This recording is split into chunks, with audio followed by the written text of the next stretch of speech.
basketball and especially lacrosse, taking you through the ups and lows of this season. We're grateful that you guys listen to us. And again, Syracuse does fall in the national semifinal by a score of 14-8, though I think you can say it probably wasn't that disappointing of an end of the season considering how far they ended up making it, though I can't give opinions. That's more for our double overtime guys. Andrew Della Piana as well as Sam Reese will take you the rest of the way. Of course, you can call into the show at 315-443-2011 or text us at 315-556-3929. And Andrew, this was a game where Syracuse did not play pretty well against Maryland, but given all the circumstances, it was a fantastic season for the Orange. It was, Ryan, but it's really marked by a really painful ending. It was Ryan, but it was really marked by a painful ending of the season. Syracuse falls in this one 14-8 to Maryland in the NCAA semifinals, and I really kind of want to start with the fact that Maryland dominated from the start of this game. They led 8-2 at the halftime. You look at the second half stats. They're almost identical. They tied the amount of goals. The shots were about even.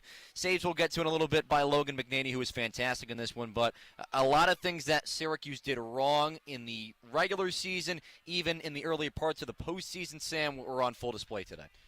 It was, and that's the unfortunate part, because it was a great season for Syracuse getting back to the Final Four finally. But with all of that being said, to not even be that competitive here against Maryland, playing them for the second time, like you said, is very disappointing, and it all started early on. You can't fall behind against Maryland. They did, and there was no recovering from that.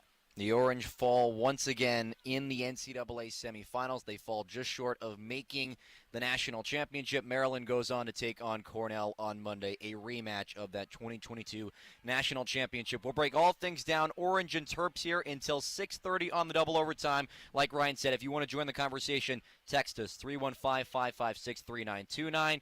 It's the double overtime for the final time of the lacrosse season in 2025, and it starts right now. The game may be over, but our coverage on WAER is not. Here on the double overtime, we'll be breaking down all the highs. English charging at Cage, has an angle, shoots high, and connects with the back of the net. Stevens ahead for English. 4 seconds left. English has to run in. He skips it. 5-hole and scores. 1 second left. We're headed to overtime. Passes behind the cage. A cutter in front, a behind the back, and a score. Syracuse strikes first against number 1, and Finn Thompson with the theatrics. And the lows. Fine, caught in a world of trouble. He turns it over. Duke on the fast break. 1-on-none. Zawana shoots high and scores high. Right down Broadway to English. Rings it off the pipe and out. How many of those have we seen today? Devastation. Denver beats Syracuse 10-8 in the 2024 NCAA Tournament quarterfinal. Delivering our hottest takes along the way. How do you not get up for this game? Like, I understand Duke is more angry, but Syracuse has probably more to prove than Duke does. This did not look like previous games against Notre Dame. You can tell Syracuse is a completely different team as it's been for the last 3 to 4 seasons.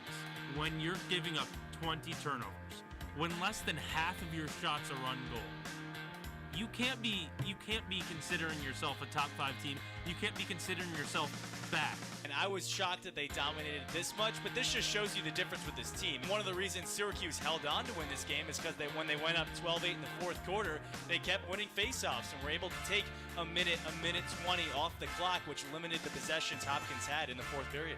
Get your voice heard by calling in at 315-443-2011 or by tweeting us at WAER Sports Talk. It's the double overtime, and it starts right now. For one final time here in 2025 of the lacrosse season, it's the double overtime. Alongside Sam Reese, I'm Andrew Del Piano. We'll be joined by our talk reporter Luke Burgess in just a little bit. But Syracuse falls to Maryland in the NCAA semifinals from Foxborough. The final, the Terps 14, the Orange 8. If you want to join in our conversation about what went wrong for the Orange today, please do so. Text in 315-556-3929. And don't forget to interact with us on X and YouTube at WAER Sports Talk. And Sam, we'll kind of start right there about the start for this Syracuse team.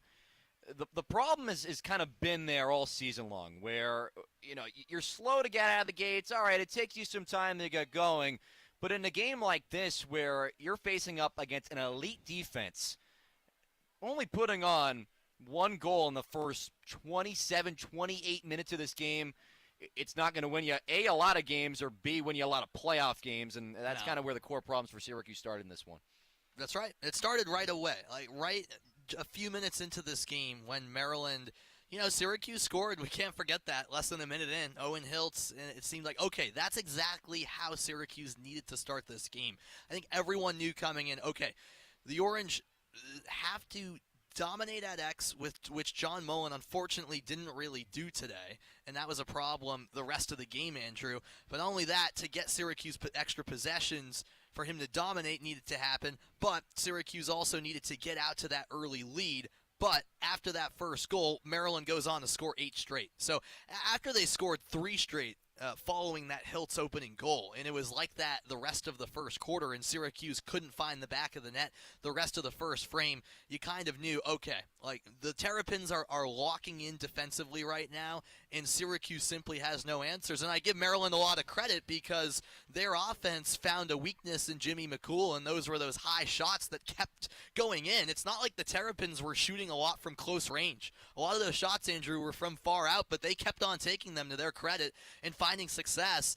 And once Maryland figured that out pretty early in this game, there was absolutely no coming back for Syracuse. And the formula for Maryland in this one was pretty simple. It's what they've done all season long, where they play unbelievable defense. You get back on offense, and these long, methodical possessions. 80 seconds on the shot clock that basically get down to the final 3 seconds. Then they get a quality shot on. Then they find the back of the net.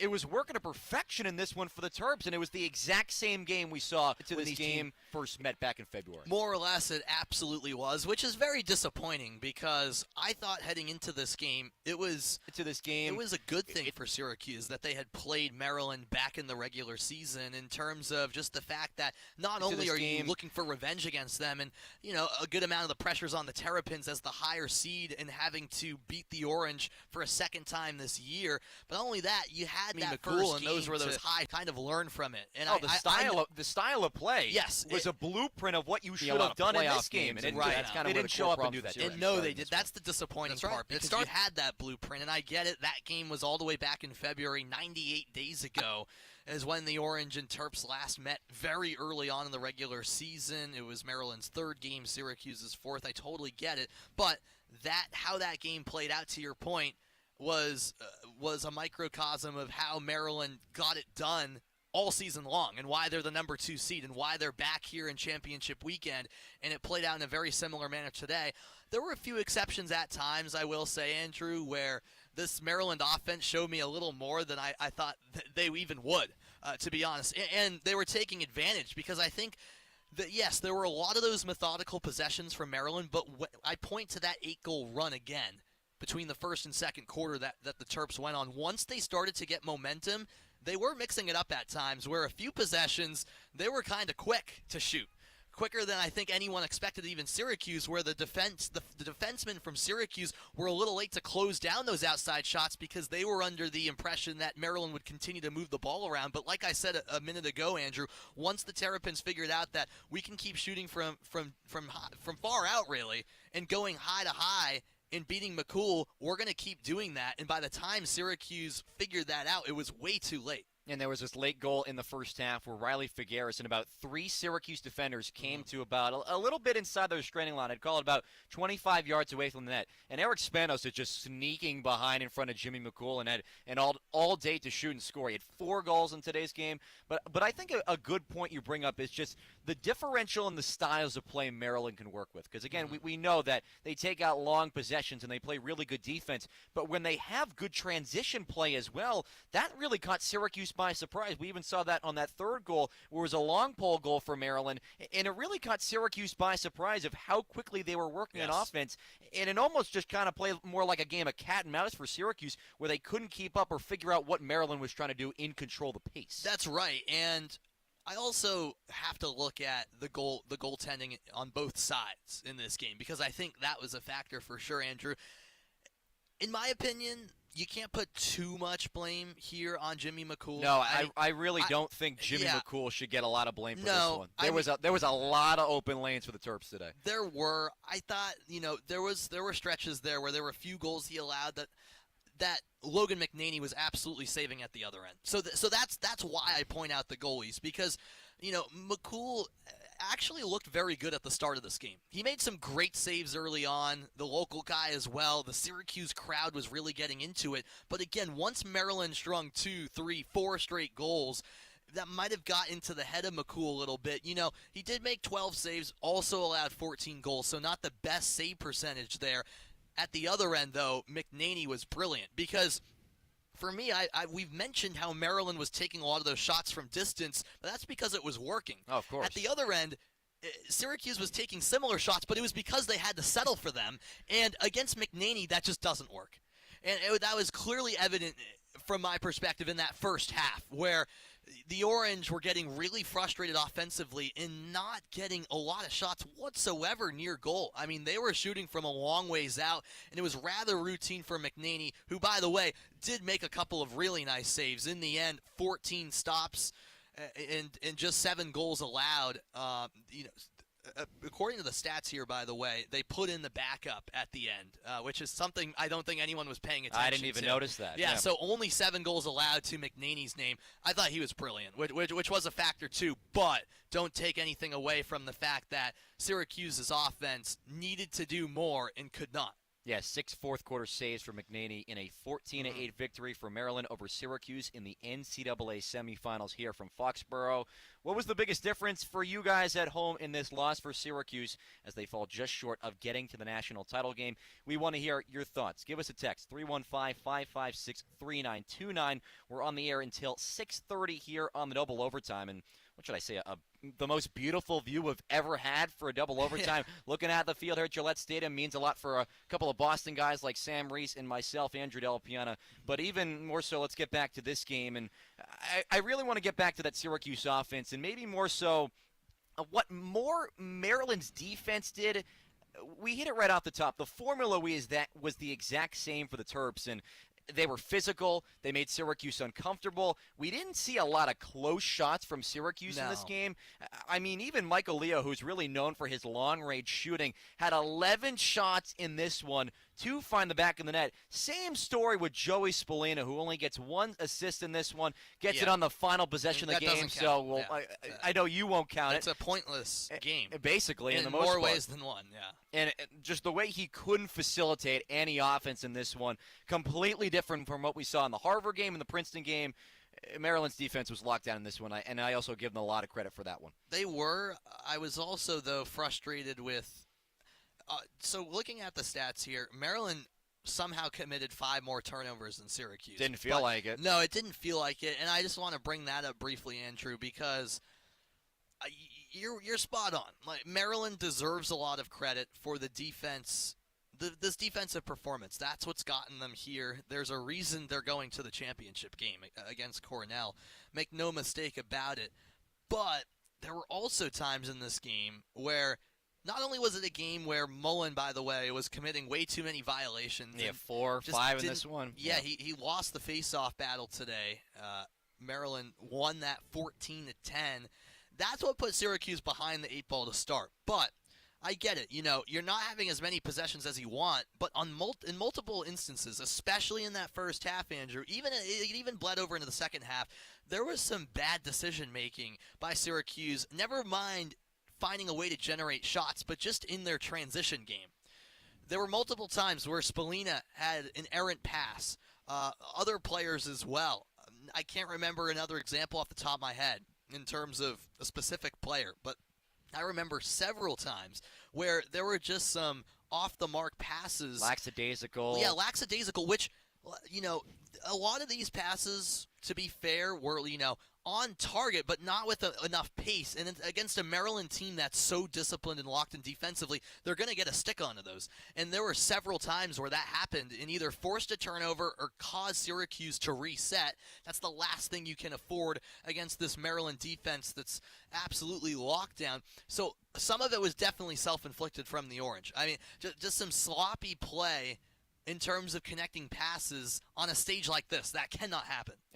And the way Maryland clogs up lanes defensively, too. Right. I mean, we give a whole lot of credit to Will Shirley, who was the primary defender on Joey Spallina in this one, the Big Ten Defensive Player of the Year. He was locked down. We'll get to Spallina in just a moment. But still, to your point of Syracuse couldn't do a lot of traditional things that they've done all season long to have them be successful on offense. Because Maryland does a fantastic job, as you said, put sticks in the lane. Syracuse cannot try a cross-field pass that gets an open shot for Michael Leal or Owen Hiltz, or even the fact where Syracuse can't operate from X because the defense in front of McNaney is so talented that you can't force anything through the middle of that defense. And we saw it time and time again where Syracuse was desperate for an offensive possession, a quality possession to result in a goal, and they couldn't do that because the Maryland defense was so locked tight. Syracuse was out of its rhythm, out of its focus, didn't look like a unit today that we've seen from them all season long. I mean, there were so few times I can count on one hand where you looked at that and said, oh, that was a good possession for Syracuse. Correct. That, and just thinking off the top of my head, like chances that were even remotely close to the goal crease as well for Syracuse in terms of generating shots. You know, what definitely stands out, you touched on it a little while ago, was the 11 shots from Michael Leo. Only 2 of them find the back of the net. That's a good representation of how it went, though, for Syracuse, because there was a point in the game where finally you're facing a big enough deficit where Leo was that primary guy that said, okay, I'm just going to try my best, but it's a little inflated because 11 shot attempts, but at least half of those were pretty poor looks, like wraparound solo efforts that didn't really have a chance of even going on target. I don't blame Leo per se because that's what Syracuse had to revert to since, the strategy of potentially finding cutters in front of goal just simply wasn't working. Maryland was not going to let that happen, but that's a big reason why that shot tally was so high for Leo. It got to the point in this game where Syracuse just had to try its best to put anything on net, and that's frustrating, I'm sure, for Gary Gait, who had, once Maryland scored that 8th consecutive goal, he just put his hands on his head for a solid 10 seconds. And that looked like kind of a sign of surrender. And we were still in the first half, Andrew. But that summed it up in terms of how it went, because you look at the total shots, 41 for Maryland, 39 for Syracuse. Pretty much dead even. Maryland basically doubles up Syracuse in this game in terms of goals. And I have to go back to that February game in Rainey College Park, because Gary Gait said afterwards, we're getting the looks, but we simply need to generate better shots. And that didn't feel any different today. It did not feel any different. It was almost the same story all over again, this time at a neutral venue on a much bigger stage in the national semifinals, and that's very frustrating for Syracuse. Even to build off that, what Gary Gait said earlier in the week about efficiency and what you have to do to beat a guy like Logan McNaney, who finishes with 14 saves. Again, this guy's built for the spotlight, Sam. He had 17 saves in the national championship. Back in 2020, he was named the most outstanding player of that tournament. And this guy can play in the biggest of moments, and I really think that was a huge factor in this one of Maryland has been in this place before. Yes. Syracuse is not. Yep. It was really on full display today.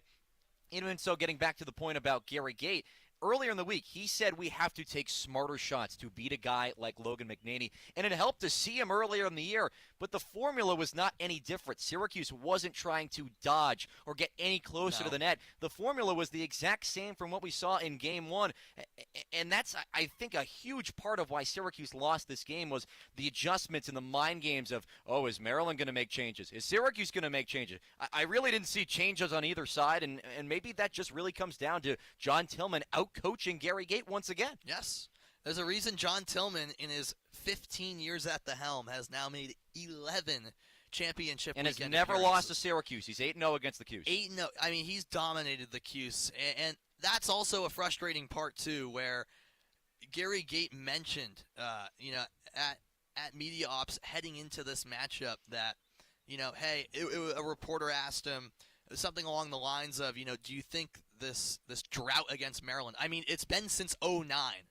That's the last time the last time they won the title, and the last time they beat Maryland. That's how long it's been since they took down the Terps. And a reporter asked, is that a factor whatsoever? And Gary kind of, shrugged it off, saying that's not really something we think about. And to be fair to him, he pointed as an example Notre Dame. That's a team that Syracuse heading into this year was also on a 7-game losing streak to. They beat the Fighting Irish twice this year. Finally get over that hump. Finally get over that hump, but not the Maryland hump. And I think you are 100% correct in bringing up the prior experience. I mean, it's great that Syracuse got back to championship weekend, but it has been 12 years, and you're going up against a mastermind in John Tillman that always gets the job done, Andrew. And not only that, players on this team, the seniors currently in their freshman year, won a national championship on arguably one of the greatest college lacrosse teams ever, that undefeated Maryland team. Went 18-0. That went 18-0, won it all in 2022. That'll be a fun rematch against Cornell on Monday, by the way, in the national championship. And I think just for those players to not only have that experience back when they were freshmen to win the national championship, but also being in multiple championship weekends, 100% plays a factor. Like, they've been on the stage before. They know how to get the job done. Not to mention that you have a guy in Logan McNaney who's been with the team since 2020. The guy's played great stat that came up today. Yes. He's played the most minutes of any division goalie ever. Over 4,100 minutes. It's a lot of minutes. I think that guy's a little experienced. Right. And then on the other side in goal, it's funny because this was something I talked about after the ACC tournament title for Jimmy, Syracuse. We had you on that show. That's right. You were on that. Jimmy yes. McCool had to show up. He did. But again, it's a first-year starter. It's a first-year starter. He's an example of someone, who, we have to remember it is his first year starting. This is a big moment for a lot of these guys that haven't been here before. And I'm not making an excuse by any means. I'm just saying that experience that Maryland had playing on championship weekend, I definitely think plays a little bit of a factor here. And the fact that you've got John Tillman as your coach, he deserves a ton of credit. A real class act. He does things the right way, and he gets his team to this stage year after year.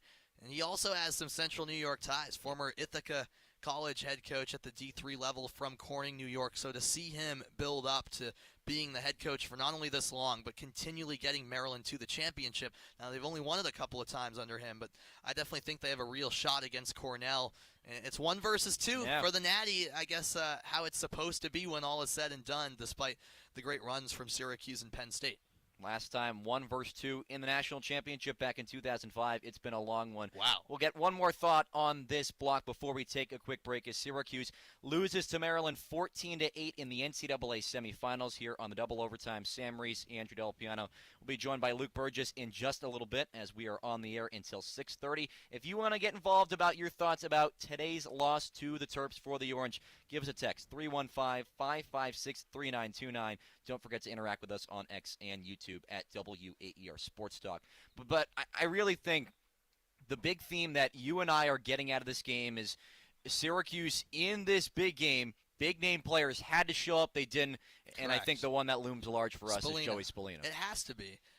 And, I get it. Like, Joey Spallina and the Syracuse team was at an all-time high just a week ago. On Long Island, and Spallina balled out. I mean, I was fortunate to be the host of that game, and I think rightly so, gave him the Pepsi Player of the Game for his 4 goal, 8 points, 4 assist performance. He was quarterfinal game, balling out. And whether you think it's right or not, I think Joey Spallina should have saved it for when you win it all. But for him in the post game to immediately call out critics and say, I guess we can win a big game now. I guess I can dodge. Backfired a little bit. I get it. This is, the furthest Syracuse has been in 12 years, but you still have championship weekend. You still have 2 more games to win, and to be saying that a week ago after what was a great performance from him, but come in today and basically be non-existent, that is not a good look. I mean, again, that was a Mickey Mouse point at the end of the game. That doesn't count. That assist he had with 5 seconds left, I mean, Maryland was already basically celebrating. That their backup goalie in. Yeah, exactly. The backup goalie was in, and that doesn't count. It was basically pointless, and that's unacceptable. And he's a junior now. I get it. For all of these guys, it's their first time on championship weekend. But how do you go from 8 points in an insane performance against Princeton? I mean, that second quarter, he took over, and he had some nice assists down the stretch in that one. To go from that to this, that can't happen, Andrew, because you're relying on Spallina, especially against a Maryland defense that's really good, to deliver at some point, and it never happened. And how about Will Schuyler using that all week as bulletin board material, saying this guy wants to talk all this talk. Yeah, and rightly so. Schuyler has every right to. I'm the Big Ten Defensive Player of the Year, and this guy's gonna walk into championship weekend, a place he's never been before, and after his 8 points, and say, "Oh, let's silence all these critics." Look what he did. He shut him up today. He had 4 shots on goal, just had the 1 assist. 3 turnovers, though, 2 of them caused by the defenseman and Schaller in this one. The talk all week with him had to be, look, I'm sick of Joey Spallina saying these things after I locked him down back in February, only having 2 goals on 6 shots. He does the exact same thing basically in today's performance. I think you bring up a great point in Joey Spallina potentially. Maybe that conversation has to be saved until you win the whole thing before you can start to silence the critics because, again, after a game like this, they keep creeping back the door once again. Yeah, it just felt to me like after that game that like saying something like that is, not only motivation for the opponent coming up, but it makes it seem like, he's listening to those talks. Yeah, which is fine to a point, but it's almost like, this is like the championship for Syracuse. And you don't want them to look at that as a program that's established as this. No, exactly.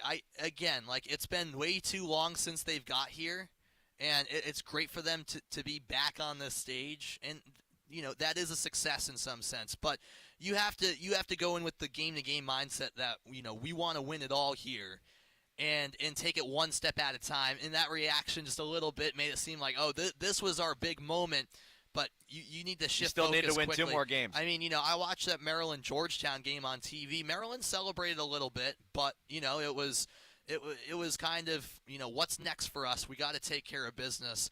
I also think the Terrapins had every right to score a few goals there at the end. They could have run it down. They could have held on to it, but they earned it. They built that lead, salt into the wounds. Hopefully it's a learning moment for Syracuse and a guy like Joey Spallina. Hudson Ridley, who was on the call, mentioned at the very end of the broadcast of the call, Andrew, that this Syracuse team, especially that junior class, has 1 more year.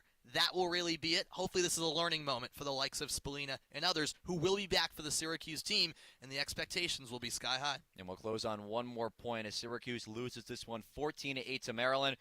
It still reigns true. The Terps have the Orange's number. It really reminds me of BC Syracuse women's lacrosse, where they just cannot get over the hump.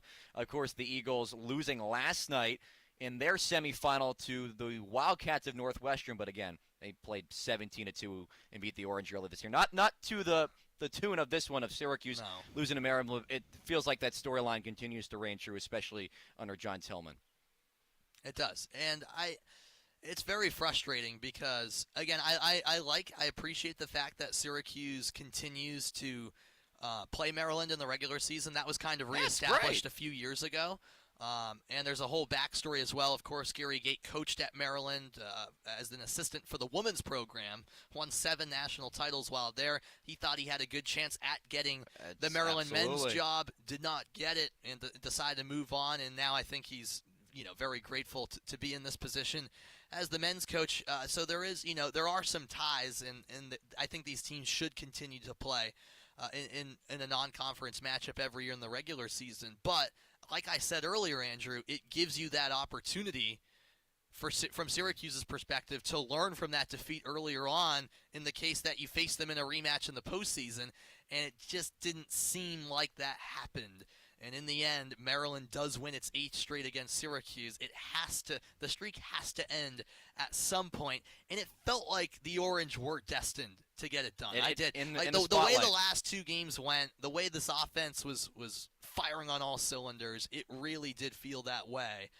And Maryland comes in and just does more of the same that we've seen year after year, and twice this season. I'll give you another great hit before we take a quick break. Gary Gait, since his playing days, the Orange only have beaten the Terrapins twice, and It's been a long time since Gary Gray graduated back in 1990 as the Terps take this one 14-8 over the Orange in the NCAA semifinals. All right, we'll take a quick break here on the double overtime, but when we come back, more to dive into some big picture stuff about what is next for the Orange in 2026. A whole lot more coming up on the double overtime after this. There is a one-stop listen for everything Syracuse athletics. You got great talent on this offense. Like, you can't go dormant for an entire quarter. And the Ostrom Avenue podcast provides unique opinions, plus exciting interviews from industry experts. Joined by Georgia Tech play-by-play broadcaster Andy Demetra, Syracuse.com, football beat reporter Emily Laker. Check out weekly interviews on YouTube and listen at waer.org or wherever you get your podcast. We know you've got a lot to do in a day, and sometimes it may not be easy to tune in at exactly the right time to catch WAER News. But WAER News is always available, wherever and whenever you are, without a paywall. Visit our website to use our live stream, or catch up on local and national news, as well as podcasts, on our website at WAER.org.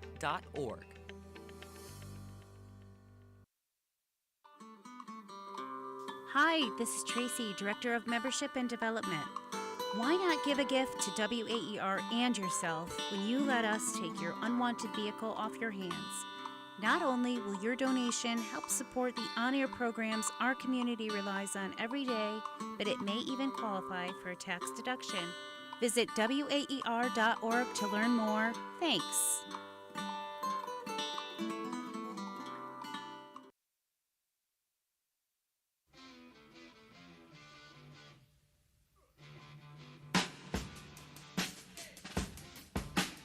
The road has come to an end for Syracuse men's lacrosse in 2025 after a 14-8 loss to Maryland in the NCAA semifinals.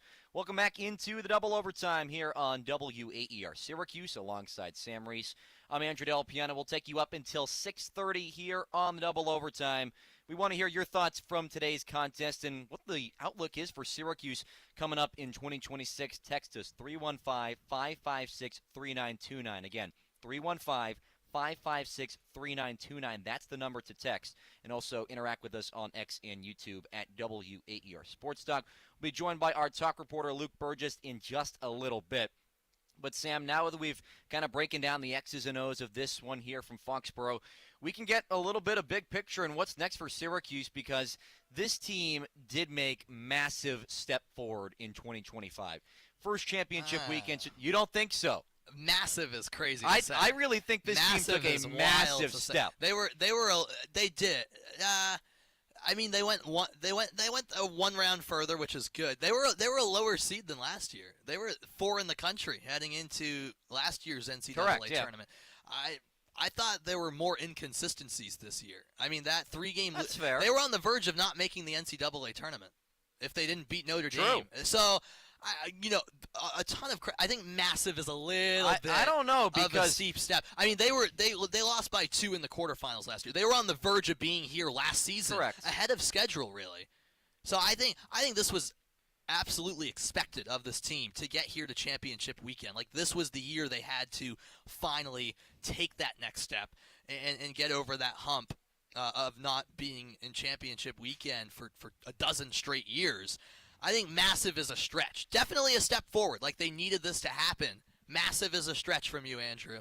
I don't think so at all. Look at the facet of the way this team came back and not only on the verge of missing the tournament and then find your way back-to-back wins in Charlotte. They were in that spot in the first place. Yeah, of course. I'm not saying that they didn't dig themselves their own hole. They were the 4 seed in last year's NCAA tournament. I'm aware they were of the that. 6 seed this year. And look where they made it further, my friend. All right, my friend. I mean, I think it's definitely a step forward, not a massive step forward. A massive step forward would have been winning it all. Yeah, you get here and you get embarrassed by Maryland. That's a disappointing way to go out, despite it being, yes, I'll admit, a successful season. Yeah, I'll admit it, because they got back here for the first time in 12 years. It was a step forward, not a massive one. All right, now that Luke Burgess has now joined us, our talk reporter, fresh out of the press conferences from John Tillman and Gary Gay. Let's get back to the action we just saw, Luke, because there's a whole lot of breakdown, but I want to hear your opening thoughts from what you just heard from the coaches. Yeah, so Gary is still talking right now, but I wanted to make sure that I got on here with you guys. So I will have live reaction of what Gary has to say.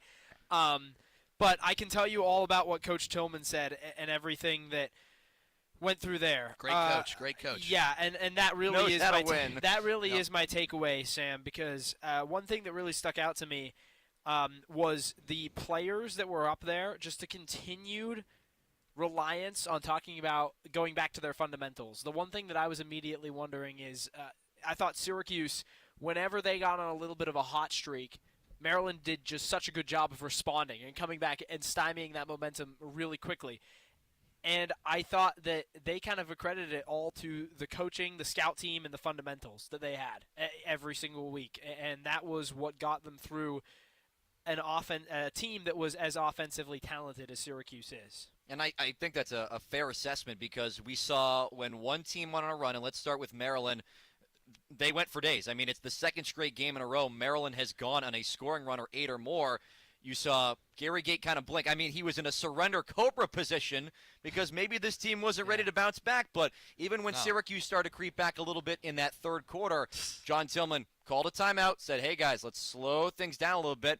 Talk to his guys. They felt a lot better coming out of that break. That's just better coaching at the end of the day. Right. He knows when to take a step back and not let the moment. I felt like he's been here 11 times. That's a big difference. Right, and immediately that plays a factor. Immediately, as you say that, Sam, live from Gary Gate, we dug a hole a little bit too big, especially against a team that holds the ball and makes it difficult to make a comeback against. They executed like a team that's been to a dozen Final Fours in the last 15 years.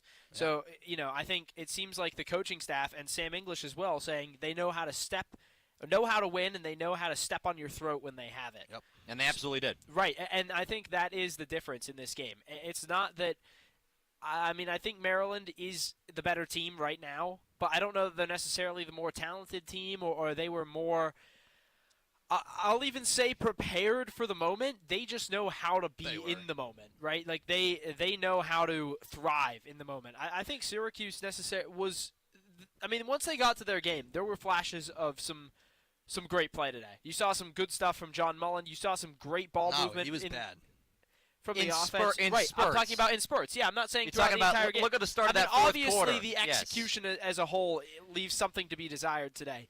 But I think that you saw the spurts of this team having its potential, but Maryland is just so prepared to be in the moment and be completely calm. They have that presence of mind. I agree. Nothing you said was wrong, but that can't happen. We're at championship weekend. I see what you're saying. In spurts, yes, but once you're at championship weekend, there's a reason you're here if you're Syracuse, and sure, they got a little lucky sometimes en route to getting here. I mean, they should have never been down 8-2 to Harvard, but that's because their issue with being great in spurts, you have to play a full 60 minutes against Maryland, where having greatness in spurts is just not even going to come close to getting it done against this Terps team. That's why when they were down, 8-2 at the half in this game, I was thinking to myself at the half, this is way different than being down 8-2. Oh, of course way it was. different, because this Maryland team is disciplined the full 60 minutes, and that does come back to the great coaching from John Tillman. The fundamentals, and I said this to Andrew a little while ago. Even the players who are on this team, Luke, when they were the seniors, when they were freshmen, won a national championship on that undefeated team, and they were back to the Final Four last season as well. Yep. Like, stuff like that does play a factor in it. From what you're saying, it seems like Gary Gate and the players kind of admit that, looking back in hindsight. Yeah, I think so. I think that they just understand that this team knows how to get it done, and they knew that they could exploit Syracuse. It certainly doesn't. If Syracuse is matched up against Penn State. And we're talking a completely different story. Right, because that's a team that hasn't seen them this year. That's a program that just isn't quite they're getting there. Right, they're another team that's getting on the there. They're getting back, right?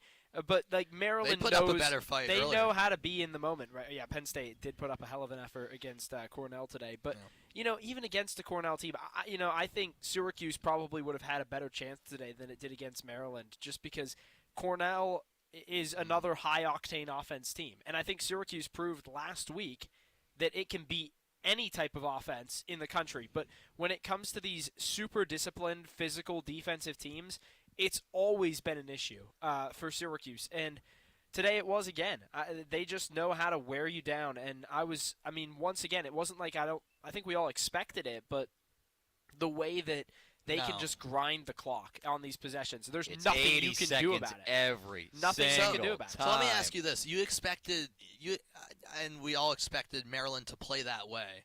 But did you expect Syracuse to get dominated in this fashion? I certainly did not. No, I think the big difference today was the turnovers. That's what we haven't seen in recent weeks. Well, the timeliness, I think, is the bigger factor. Not the sheer number of them. Yeah, Maryland but somehow when had they came. 5 more, which is crazy. Maryland turned the ball over a lot in the second half. Yeah, exactly. But it was fine because they built that lead. Right. So, and I was That's talking just about a team that knows how to win. Yeah, exactly. That's really what it comes down to. Meanwhile, you've got Joey Spallina with the Mickey Mouse assist at the end.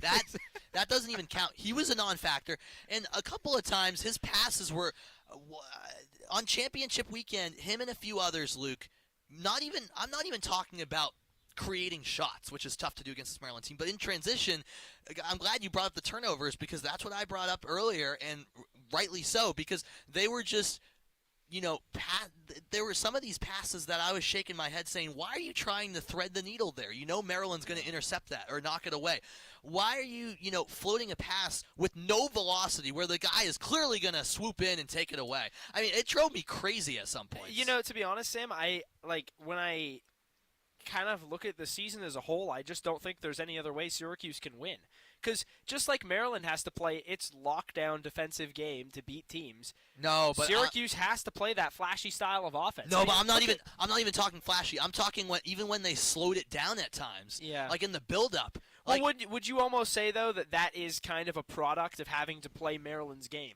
Like, when you look at the result of this game, when you Maryland imposed its style. A little bit, but Maryland, even offensively, I have to give them a lot of credit. They did a really nice job at the attacking end. I know in the second half they became a little more sloppy, but there were some possessions where they just did, and I get that's their style of play all around, never mind what they do defensively. There were some possessions where they were doing a great job of just spacing out, making routine passes to, tick down that clock, but also just not being too risky, but taking the shots when they had them. I thought Syracuse, even before thinking about shots at times, was giving it away, too easily, really.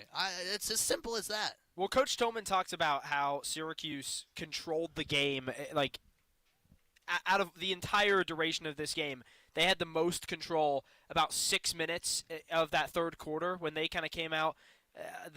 Maryland kind of punched them in the mouth. They kind of came back a little bit, and then Syracuse was starting to control the possessions more and more. Things got a little bit better. I thought in that stretch, we definitely saw some of the best work we saw all afternoon from Syracuse. But one of the things that really stuck out to me about Maryland's offense adversely when they got the ball back is when they are at their best, they are so good at knowing where the bailout guy is. Yeah. When their offense is set up, yes. I was trying to kind of find the words to properly say what I wanted to say there. But when they get double-teamed, there's never a question of where to go next. When Syracuse gets double-teamed, and it's a physical defender, because they have that tendency to have the flash, or behind-the-back pass or whatever else, I think sometimes you see a little bit of panic because they are so used to putting defenses on the fritz that when a defense is calm against them, I think they can kind of struggle to be like, oh, I'm double-teamed right now. Like, I got to, score or do something, and then all of a sudden you turn the ball over. Whereas Maryland has a much more spaced-out, less condensed offense, and they just have such a nice ability to, double team. I have got the bailout guy right behind me. I know where to go with this. But there's a lot of questions, especially in a game where Syracuse had to come from behind and basically play Maryland's style of play. I like this round table we got going on right now. Sam Reese, Luke Burgess, nice. Andrew Del Piana on the double overtime up until 6:30, following Maryland's 14-8 victory over Syracuse to knock the Orange out of the NCAA tournament. What are your thoughts? We have Luke Burgess joining us on the double overtime. We want to hear your thoughts as well at 315-556-3929. Again, that's the number to text, 315-556-3929. And we're at WAER Sports Talk on X as well as YouTube. But we had this poll go up on our Twitter feed talking about Joey Spallina that I definitely want to address because it's got 8 votes on it, which is a whole lot. And did Syracuse attackman Joey Spallina quiet the critics after this year's postseason? Of course, we just talked about the junior held to 1 point, which Sham called the Mickey Mouse point. And we've got 85% saying no. Round up, 86. 86%, sorry, that he did not quiet the critics. And we have not heard your thoughts on this. So go ahead, Luke Burgess. Yeah, I would say that Joey Spallina did quiet. Oh the my critics. gosh! What? Are you kidding me? I mean, what? I mean, listen. At the How end, could at you the end say of the day, that of after course today? you lose today. I completely understand that. Oh my god! And he has a somewhat lackluster game in terms of point production, but he was a non-factor. I mean, sure, but what would you be saying if they hadn't won last week, right?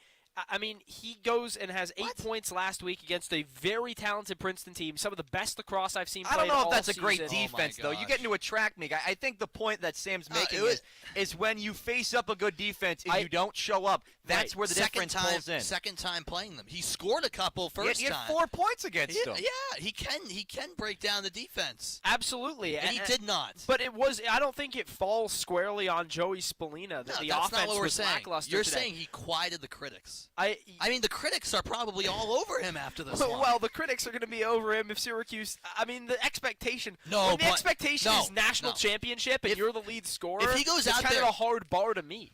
But that's the expectation. He wears number 22. He's a junior now. He's expected to deliver. If he goes out, even for example, 4 points first time against Maryland. Correct. Even if he has, again, the 1 point today doesn't count. He did it with 5 seconds left when Maryland was already celebrating. He had no points basically. If he had 4 points today, 2 goals, 2 assists, or even 1 goal, 3 big assists, like that's at least. He did something. Like, I don't even think we'd be talking about him much if they lose this game and he does that, because that's what he's expected to do. He goes out there and does nothing today. And the big reason why I'm frustrated about it, Luke, too, is because of what he said after the Princeton game. Where he goes out there and immediately says, guess I can dodge. No, I mean, it already has. We talked about it in an earlier segment. I guess I can dodge. I guess we can win a big game. You can't win this big game. You weren't even competitive in this big game. You didn't show up in this big game. Yeah, I mean, I'm simultaneously reading quotes from Gary Gate right now, which are coming in the moment. He's still speaking? He's talking about Joey Spallina right now. Let's hear him, my friend. All right, I want to hear this. It's great for him. He was asked about Spallina's accomplishment. He's had 90 points this season, which is the Reese calls it the Mickey Mouse 90 points now. But go ahead. Yeah. Right. It's I believe the fourth most in a single season by a Syracuse player. First player since Mikey Powell. Right. And this is what Gary Gay had to say. It's great for him, but for coaches and players, it's all about team success. And he'll say, if he were here, he'll trade any individual award or stat for a team win and to be playing on Monday. 90 points is awesome, but he'll be back another year to try and play on Memorial Day. Yeah. And that really is, as I'm going through here. He said that earlier in the year as well, where even when he got to the 200 points milestone. I don't care if I go scoreless. I don't care if I score 1,000 points a game. As long as my team wins, then I feel like I've done my job. And I really think that boils down to him being a good team player at the end of the day. Yeah, and that's really why when you ask me the question about did Joey Spallina quiet the critics? Yeah, well, I mean, the that offense was our poll. As a yes, thank you, Sam. I didn't technically ask that, but that's true. But you are responding to it. So when you talk about did Joey Spallina quiet the critics, I don't think Joey Spallina is necessarily the guy who has to go out and have 8 points to quiet the critics. No, don't get me wrong. He didn't. He had 0. Well, he had 1. I mean, look at the box score. A half but point. Regardless, yeah, sure. It scored a goal. He assisted on a goal scored in the final second of play. Essentially, I think there was about 2.9 left on the clock. My point is, I do not think that he has to be the guy to go out and put up a bunch of points every single game for him to quiet the critics. He's more of a guy who's a distributor and a playmaker, and he's going to draw the other team's best long pole. That's where he can have a significant impact. Some games he's going to go off and see what you saw against Princeton last week. Other weeks, that's just not going to happen. So yes, the offense played bad as a whole today, but I certainly wouldn't put this loss on Joey Spallina. And when you say, like, does he quiet the critics, I mean, what more did he need to do last week? So all of a sudden, he was great last week. I mean, I just am curious. Had he, like, what more would he have had to do? Would he have had to lead them to a national championship? You had to have 5 points today. No, I just explained to you a few minutes ago that if he had 4 points, let's say, just made more of an impact. Yeah. And Syracuse still lost. I think, again, like we're out of this game, we're saying, all right, Spallina, put up a good effort. Yeah. But for him to be basically, again, like the only time I, paid attention to Spallina at all was when he was giving the ball away, really. There were multiple times. I'm looking here. He only got 4 shots off. 3 turnovers. 3 turnovers for Spallina. Yeah, that Sam, sounds I want to right. be completely that sounds clear absolutely as well. right. I don't think Joey Spallina played a very good game today. No, he played. I'm fully willing to admit that. No, I'm just saying. I'm just saying he is the star guy. Yes. And he has to the show up more. expectation should he be has right. He has to show up more in a game like this, especially against this Maryland defense. No, I agree. And again, perhaps it's a little harsh to just highlight him. I mean, Owen Hiltz as well. Disappointing Disappeared performance after that first goal. Yeah, 100%. I think the main reason we're talking about this, a big reason why, is because of what Spallina said after the Princeton game. Of course. 100%. And we should preface it. That's why we're talking about it. Yeah, he put that pressure on him. Yes. So he has to deliver today. Right. And he didn't. That's a bad look. I hope it's a learning lesson for him. He still has another year. That's the great news. I think this will be a great learning lesson for him and all of these juniors. Yeah. Because Andrew made a great point, too, where, for a guy like Schaller that locked him up today, that's probably bulletin board material, what Spallina said after the game last week. Right. And Maryland was probably like, well, I mean, does it he know was what plastered defense? all over social media. Yeah, and again, I'll be completely candid with you guys. When we were walking down to the press conference, there were Maryland players who were mocking Joey Spallina, exactly saying, I guess I can win a big game. Yes, on their way to the locker room. So that's my point. The narrative is there, Spallina, and I think it's a fair thing to say. Spallina invited the pressure on him and by saying what he said. And listen, I would never be anywhere near the level of being good enough to play college lacrosse. If I was, I'd probably be saying the same stupid stuff.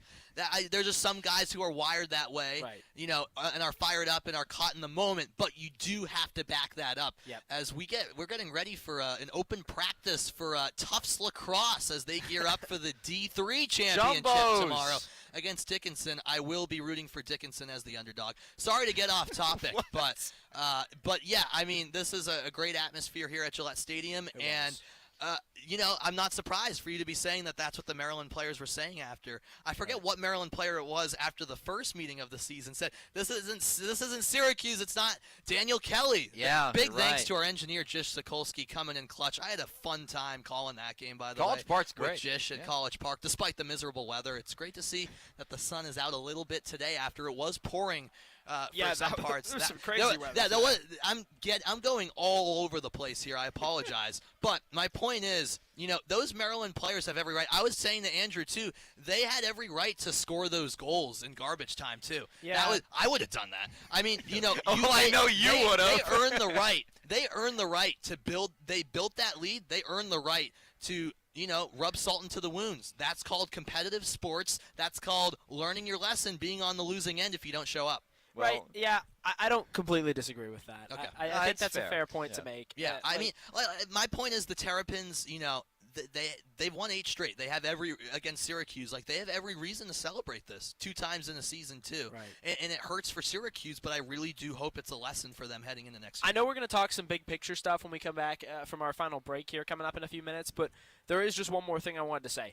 I think when you look at this season, yes, a national championship absolutely would have been nice. And I think to a degree, maybe it was the expectation. I keep going back to that preseason number 2, right?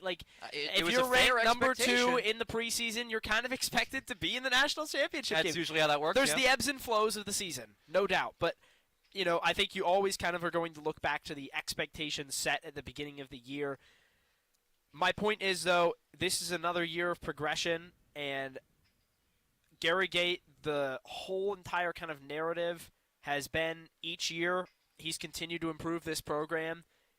He had a quote, another one I'll kind of paraphrase from the end of the press conference here where he talked about how a big goal for these guys was to make sure that this year they won that quarterfinal game. They were not going to get stopped short of Memorial Day weekend. And maybe that was the peak this year. But I think that he is fully confident now that next year he's going to try. This guys are going to be thinking about this game. They're going to be thinking about getting over the hump in the semifinal, and what can they do to get it all the way to the finish line. Good lesson. Well, what is that next step for the Orange? We'll try to break that all down after one final break here on the Double Overtime. Stick with us after this. We got our final words and our final thoughts on 2025 men's lacrosse. We hope you're enjoying today's game on WAER, but before we went on the air, more than a dozen of us prepared content, game notes, set up technical equipment, and practiced. These opportunities are so important for our professional development, calling the games, hosting, engineering, producing broadcasts, and digital content. But we can only do this with your help. If you're an alum who had the same experiences, or just a listener enjoying the game, help us out with a donation at waer.org and click donate. And I dreamed I was flying. We'll hear the unmistakable voice and songs of Bluegrass All-Star Dan Tominski on Mountain Stage this week, along with Daryl Scott, Kieran Kane and Raina Gellert, I Draw Slow, and the Jacob Jolliffe Band. Hi, this is Daryl Scott. Join us this week in live performance on Mountain Stage. Sunday from noon to 2 on 88.3 FM WAER.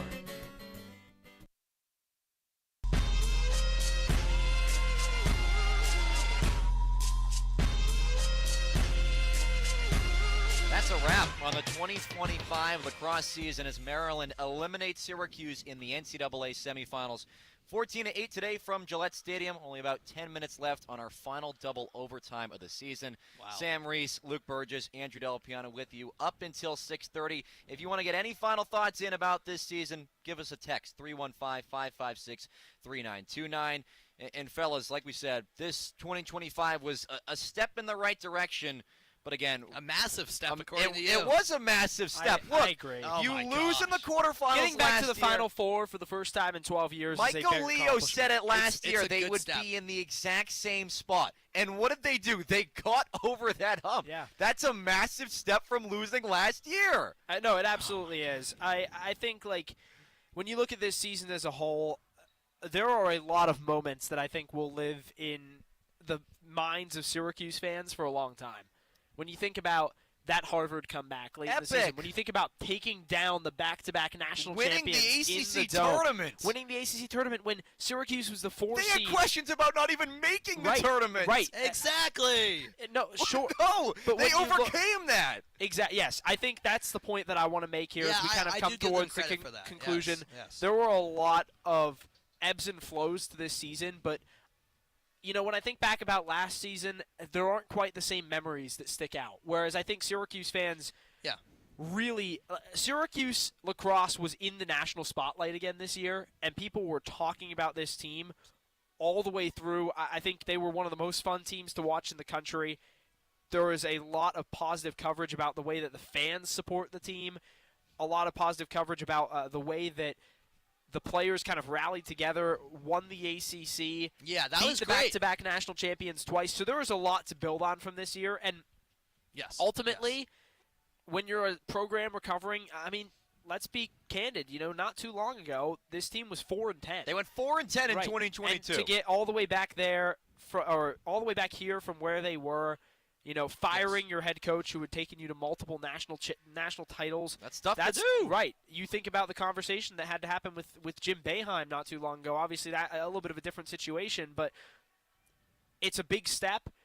This is a rebuild to a degree, and Syracuse is back. That was the first thing that John Tillman said in his press conference. Similar to when Syracuse lost to Harvard in the regular season. Yeah. He said Syracuse is back. Kevin Burns said Syracuse Right. the Final And Four team. today They that delivered. that was what John Tillman said. He said this program is completely back, and I think Maryland just outplayed them today.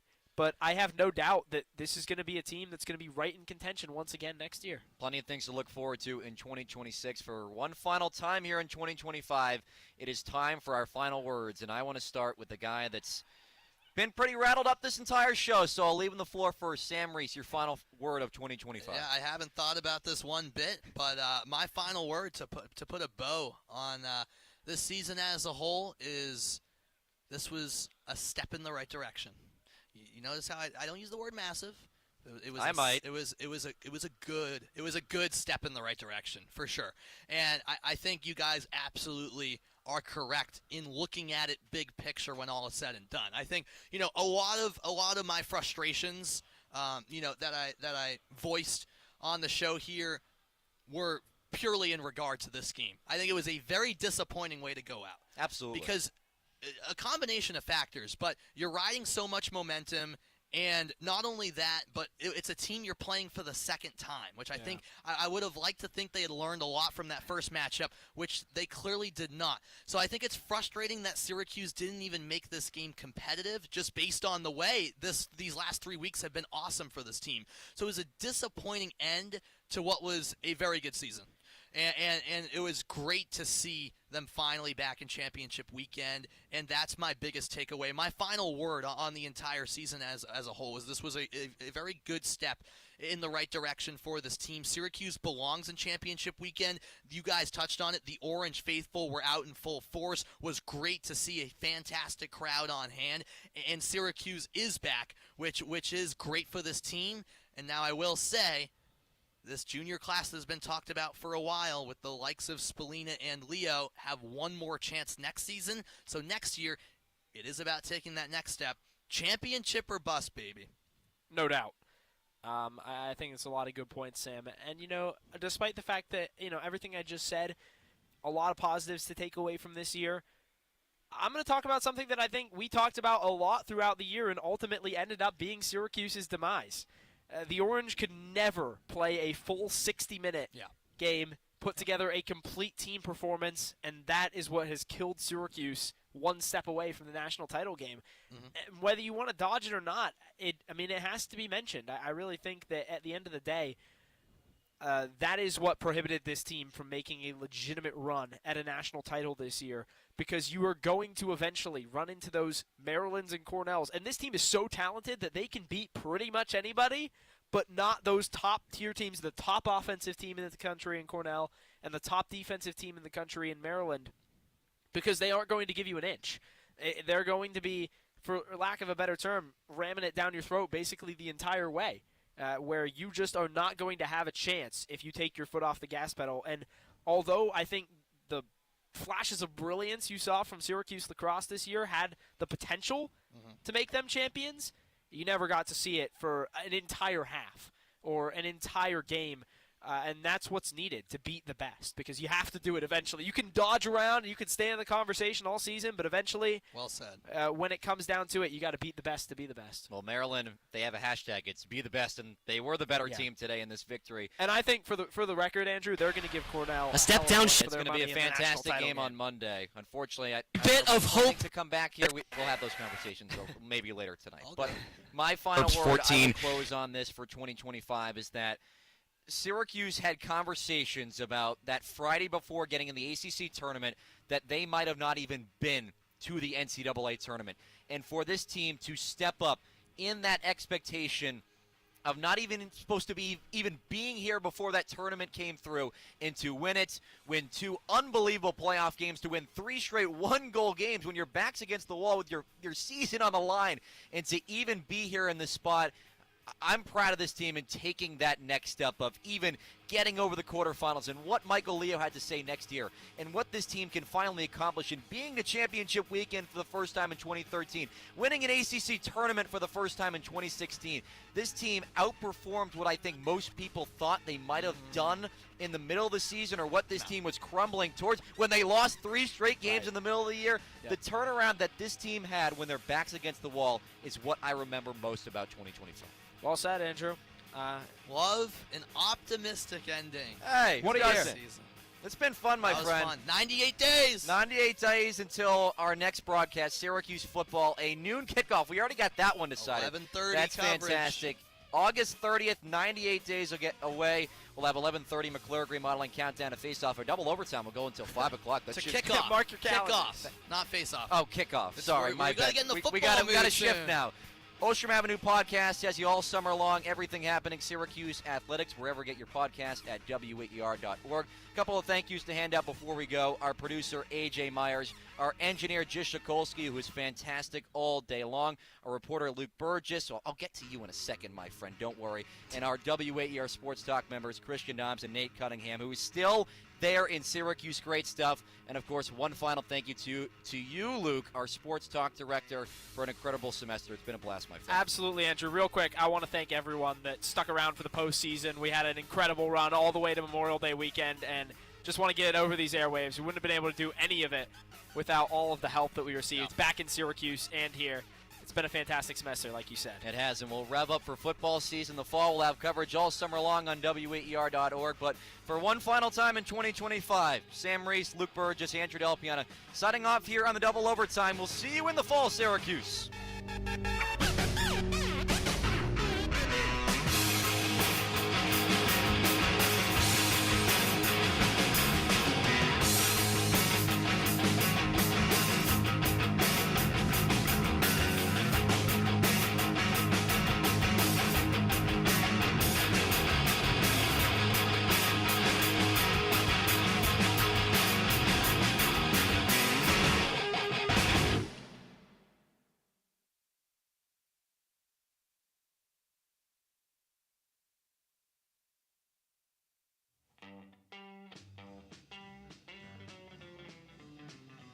AutoZone is proud to support Beale Street Caravan and many other arts organizations that strengthen the greater Memphis community. Parts are just part of what we do. AutoZone.com